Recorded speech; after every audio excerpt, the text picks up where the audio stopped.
이틀을 더 유하시면서도 속히 오셔서 나사로를 살려주지 않으시는 그 주님의 계획을 우리는 알지 못합니다. 이후에 깨닫게 되는 것이죠. 그러므로 우리에게 지금 필요한 것은 응답이 더디어도 또 우리가 이해할 수 없는 사건을 만나도 나의 생각보다 크신 주님께서 더 선하신 계획이 있을 것이다 라는 믿음을 가지고 인내하며 기다리는 것입니다. 여러분, 오늘 본문을 통해서 그 말씀을 두 가지로 하고 있는데요, 첫 번째는 이해할 수 없는 예수님의 언행이 나온다고 하는 것입니다. 예수님께서 나사로의 죽을 병에 대한 전가를 받으시고 제자들에게 야, 나사로는 죽지 않는다고 말씀하셨습니다. 그런데 나사로는 죽었어요. 또 두 번째로 시간적으로 맞지 않는 말씀을 하신 것이죠. 나사로가 죽지 않는다고 말씀하신 그 시점은 이미 나사로가 죽었다는 것입니다. 그리고 예수님께서 소식을 들으시고 이틀을 더 지체하셨습니다. 또 하나 이해할 수 없는 것은 나흘후가 돼서야 가셔서 나사로가 어디 있느냐라고 막 찾으십니다. 그리고 나사로의 무덤 앞에 달려가셔서 눈물을 흘리시는 거예요. 이해할 수 없는 이렇게 예수님의 네 가지 모습을 우리는 어떻게 나중에 이해하게 됩니까? 이틀을 더 유하신 이유가 두 가지가 분명히 있었다는 거예요.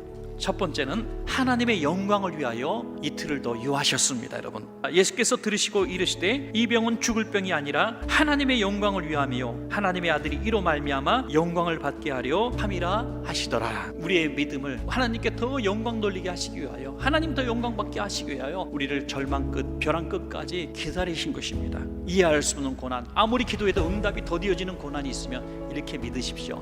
이 고난이 하나님의 영광이 될 줄로 믿습니다. 끝으로 두 번째는 우리의 약한 믿음을 강하게 하시기 위해서 내가 거기 있지 아니한 것을 너희를 위하여 기뻐하노니 이는 너희로 믿게 하려 함이라. 무슨 말입니까? 내가 만약에 아파 있을 때 내가 가서 예수 이름으로 병을 치료해 주면 너희들이 전혀 믿지 않을 거 아니냐, 어쩌다 낫다고 생각할 거 아니냐. 그러나 나흘이나 되어서 냄새가 나는 시신이 일어났을 때 야, 예수님이 정말 하나님의 아들이시구나라고 믿게 될 테니 내가 너희를 위하여 이틀을 더 머물었다라고 말씀하고 있는 것입니다. 그리고 실제로 나사로의 무덤 앞에서 예수님은 이렇게 기도하십니다. 항상 내 말을 들으시는 줄을 내가 알았나이다. 그러나 이 말씀하옵는 것은 둘러선 무리들을 위함이니 곧 아버지께서 나를 보내신 것을 그들로 믿게 하려 함이니이다. 여러분, 우리의 신앙의 수준이 믿음이 여기 정도라면 언제 우리가 이렇게 믿음이 올라갑니까? 우리가 상상했던 것보다 주님의 능력과 그 힘이 드러났을 때 아니겠습니까, 여러분?